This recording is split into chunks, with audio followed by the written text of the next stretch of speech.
Hello everybody. I was trying to upload at least once a day, but Friday, Saturday, and Sunday were hectic with it being Easter weekend. And then my mom actually has to have surgery this coming Friday. And so we had to do like all her pre-ops, and that ended up taking all day. So, and anybody who has chronic illnesses will know that for every day you're up, it usually puts you down for a few extra. And that's exactly what happened to me. So Friday and Saturday, I was so busy that yesterday I was done for. I couldn't get out of bed. And even today, I'm still trying to recover from it. But while I was sitting here thinking, one of these fun posts popped up on Facebook, and so it reminded me, it prompted me to jump up here and kind of talk to it about it and see what everybody else thinks. Some of these on here are some of my favorite ones. That you just want to smack people and educate them and get them to understand. And that's kind of one reason I decided to do this channel. Was so that we can start, like I said, to spread the awareness of what's really going on in our bodies and how we can change the stigma of, chronic pain. And believe it or not, coming from somebody who doesn't look sick, again, I hate that expression, I get these things all of the time. And I get them by people that love me, and I know that they don't mean them the way they say them, but they still say them, and they still hurt your feelings. They still hurt. It's still that knife in you. So I kind of wanted to go through these ones a little bit, one at a time, and just, like I said, one of my biggest things about having this channel is I want to make it a group channel and get as many people as I can, their stories and what's going on with them and what upsets them. And I'm pretty sure these things probably top the things that people say to you, probably top everybody's list and frustrations and stuff like that. One of the ones that kind of gets to me on this list, at least it's not fatal, drives me crazy. You get told that all the time. At least you don't have cancer. That's why I want to spread awareness to people, because yes, you do die from autoimmune diseases. The fun part about it is it takes a lot longer. You're in a lot more pain for a lot longer. It slowly deteriorates your body till it breaks it down and kills you. With cancer, it usually finds a focal point, it attacks it very fast, very strong, very harsh, and kills it. By the time you know you've got cancer, you're usually gone. We do have a lot of money putting out there for research, so there's a lot of different cancers now that if you do it, you're not going to die from.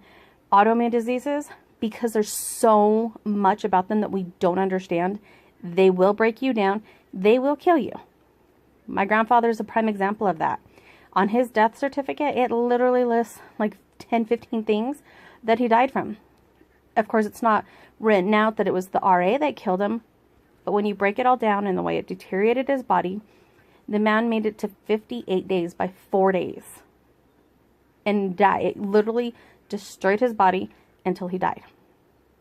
That's what happens with autoimmuners.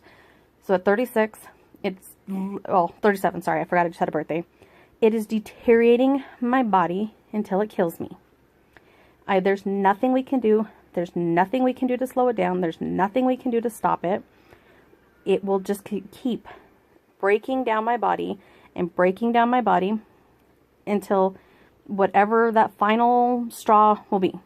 If it'll be my kidneys, will stop functioning again and send me, into acute renal failure. Will it be my liver or heart or lungs or whatever it decides at that point? And usually, like I said, it takes time to do all that fun stuff. So being told, at least it's not fatal, or at least it's not cancer, is one of the most uneducated things you can say somebody with chronic pain, especially somebody with an autoimmune disease. RA, lupus, MS. You have no concept of what you're telling that person. You're saying, oh, I'm glad that you're not going to die nice and fast. You get to die extremely slow, extremely painful, and have everything besides your, not just your body ripped apart, but everything you love and cherish, your family, your feet, your eyes, your ears, slowly, painfully ripped away from you until it kills you. Love ya. So please, people, stop saying things like that to each other. I don't wish cancer on anybody, but I definitely don't wish an autoimmune disease on anybody. In this entire world, we've got to spread awareness. We've got to start figuring out what's causing this and how to stop it and how to prevent it. Because what it does to a body and how it slowly kills you and takes apart your life is just absolute maddening. Kind of the same thing I saw. Oh, sorry, I must not have screenshot it. I'll have to go back and find it and screenshot it. And but one of the things on the 10 list was kind of on the lines of, sorry about that, being able to stay in bed and relax. Believe it or not, you miss things like being able to take a shower and not just feeling fatigued like you just ran, you know, a triumph, you know, like a marathon, or I don't know what the other one was with the try. After taking a shower, like literally to have to take a nap, not even to get dressed, not to comb your hair, not to get ready. It's ridiculous. You have no, honest to God, no concept of what fatigue is until you have a chronic disease, an autoimmune disease, something to that nature. Believe it, I thought I understood. And every year this disease decides to take me more, I realize I had no idea what fatigue was, what pain was, what frustration is.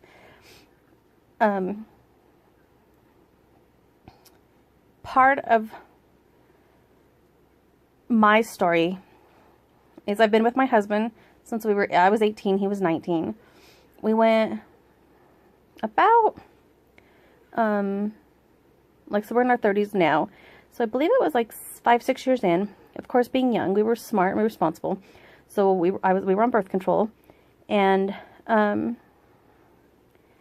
we hit a point, I want to say, right after we got married, I noticed I started having female issues. So I decided, I told my husband, I want to say we were just married, so back in like 2003-ish, that if he didn't want to have kids, to let me know. I mean, that he had to do something about it, because I was done being the person responsible for birth control. And so he never did anything about it, but we never got pregnant. And we never got pregnant. And each month came and we never got pregnant. We never got pregnant.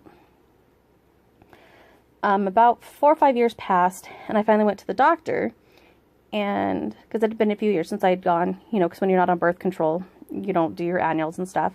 So I had gone to the doctor for an annual, and she asked, you know, when we wanted to start thinking about having kids.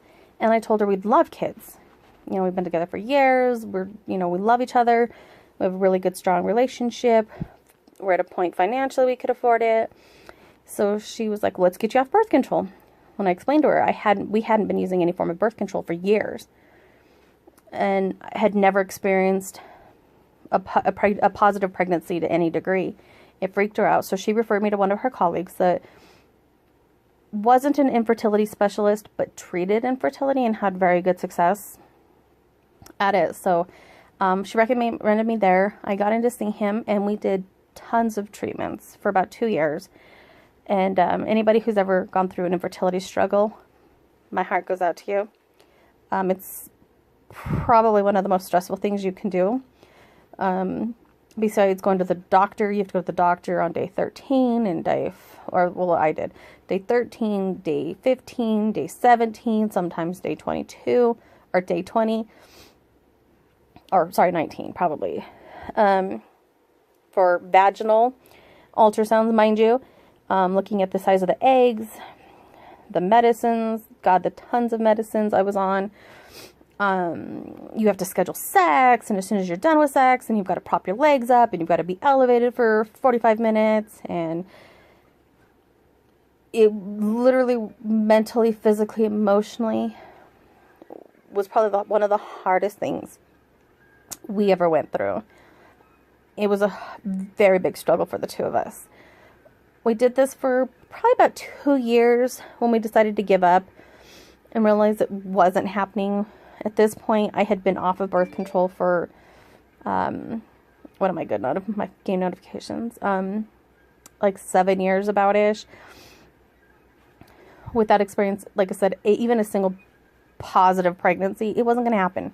So we decided to give up our, that journey and go on another one. So we packed up, moved out of state, went to go live where his dad lives. And that didn't last very long either, but you know, it started us down a whole nother journey. But, like I said, we've never had kids. So when people say that, like, oh, it must be nice to lay around and not do anything all day and relax and sleep and nap.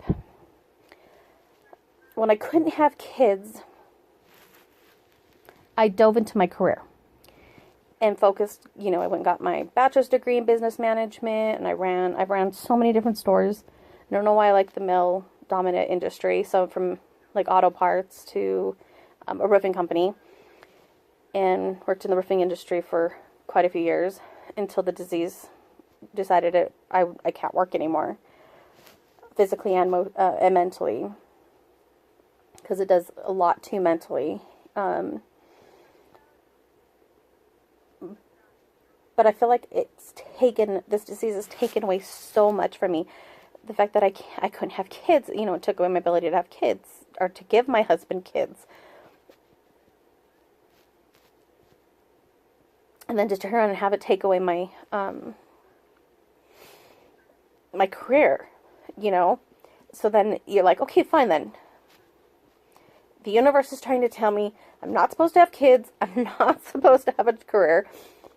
I'll be a wife. And then when you can't even really be a wife, it hurts too bad in your body. You literally hates you to a point where it hurts to be touched. I don't know anybody who has fibromyalgia. You'll understand that something as simple as putting clothes on some days hurts. Like, physically hurts you. So how are you supposed to cuddle with your husband or cuddle with your spouse? Believe it or not, it's almost impossible. You know, where just a hand on your thigh hurts. So you want to get romantic and intimate? Not going to happen very often because you're in so much pain. You have to. It does a number on your marriages, your relationships, your family. It's so draining and so hard to be sick. And people only tend to see the opposite side of it. Well, you're not eating right. You're not exercising right. I've honest to God been told, I don't believe in God. If I believed in God more, I wouldn't be sick. The things that come out of people's mouth are absolutely ludicrous and ridiculous. Believe me, and believe anybody who has a chronic illness, if there was any way possible to get your life back and take this, I know everybody, I know myself included in that, would do it in a New York second. Beyond up and beyond. There's nothing I wouldn't do to get my life back. I've tried all vegan. I've tried, an all vegan diet. Well, I don't know if I ever actually went 100% vegan. It was a few years ago. Like I said, I was diagnosed at 30. Been going through problems for quite a while. Pretty much my whole life. But after being diagnosed, I've tried everything, all the different medicines, different doctors. I'm on my 3rd rheumatologist in 7 years, or being referred to my 3rd one. Now I don't know who it'll end up being. I'm hoping my new rheumatologist and my urologist will work really good with my primary.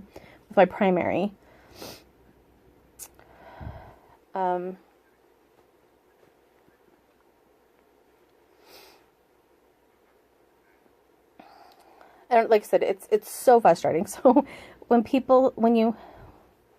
you know anybody who's chronically ill, please watch what you say. Please be considerate, because no, we don't want to be lazy. No, we would love a day where we could honestly get up in the morning, take a shower, run the errands we needed to, do the housework, laundry, put it in there, fold it, put it all away, do the dishes, sweep and mop, you know, like I said, run errands, go grocery shopping, put it all away like a normal person can in a day, and it literally not kill them the next day. Not be in such excruciating pain that you don't even know what to do, or how to act, or how to, I know, like with me, because like I said, Friday and Saturday were because we did all my mom's pre-surgery stuff on Friday. So we're sitting at the hospitals and blood works and stuff like that. And then, my games, then we got everything ready, because we did our Easter on Saturday, because my mom had to work yesterday. And my brother didn't have to work. My sister lives in Denver. My older brother, he's got like a really weird schedule. And,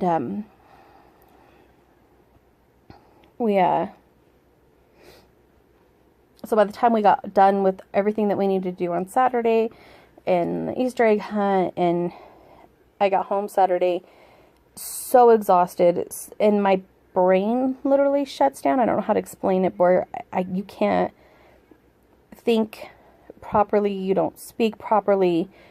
The only thing you can do is sleep, but then you hit a point where your body hurts so bad that you can't sleep. And so then you just sit there and stress about everything that you need to get done that you can't get done, because you know your body's not going to allow you to do. And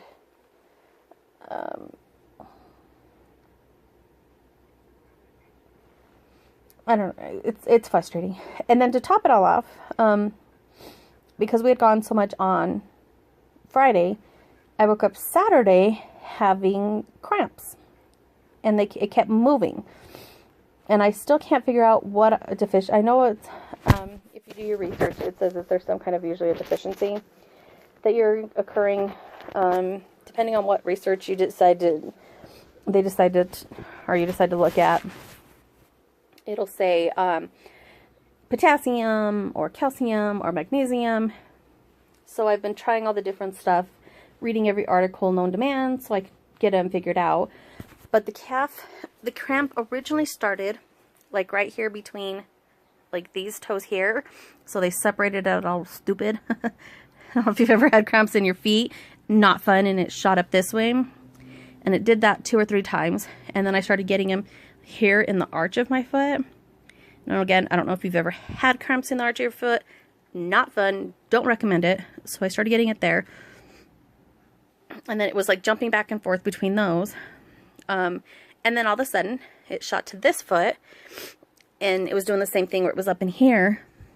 And kind of the arch here. Well, then Saturday morning, that was Friday. Yeah, because we were dyeing Easter eggs on Friday. All my brothers with their kids at my mom's house. And it was doing that. Like I said, bouncing between my feet. Well, then Saturday morning, this calf right here decided to cramp really bad. And it did it to me like 3 consecutive times. It released, gripped again, released, gripped again. Really, really bad. I still can feel it today. It finally has eased up. We're like touching it isn't so bad. It still hurts to walk on, but it still hurts. And then it's kind of funny because that's my left calf. Wow, I need a tan. My husband was playing soccer with 2 of our nieces, Maya and Serenity, thinking he's cool, forgetting he's in his almost 40s. And I don't know, anybody who's ever played soccer knows it's very hard. It's a lot of strain on, again, your calves, your shins, your ankles. the sharp movements that you do with the ball. And ball went one way, foot went another way, ankle went the other way. We're pretty sure he tore his left calf muscle. It's not a bad tear, but we're pretty sure it's a tear because he can't walk on it. He can't move. He's the breadwinner in our family. So we've had him up on off of his feet since Saturday afternoon. We didn't go see his family for Easter. Because of it, we just let him stay home and relax. And of course, I wasn't doing very much anyway. But we just thought it was kind of weird that both of us left calf. But if anybody knows of anything that they can think of, any kind of a deficiency I'm not thinking about, I've tried tons of different foods, multivitamins over the last few days. Like I said, at least I got them to stop coming. I would really like this one in my calf to go away. I have a ton to get done, but anybody that knows, when you're tired, you're broken, it's just not happening. That's the kind of weekend we've had. Look at Nolly. Nolly. She's done for it too, huh? Want to say hi to everybody? Want to say hi? Did I wake you up? Oh, did I wake you up? I took off my nails. Those are my real nails, except for this one. You can't get that one off, but... Hi, Noise. Okay, I just thought I would talk to people. I'd like to know any comments, any things that drive you crazy, what people have said to you.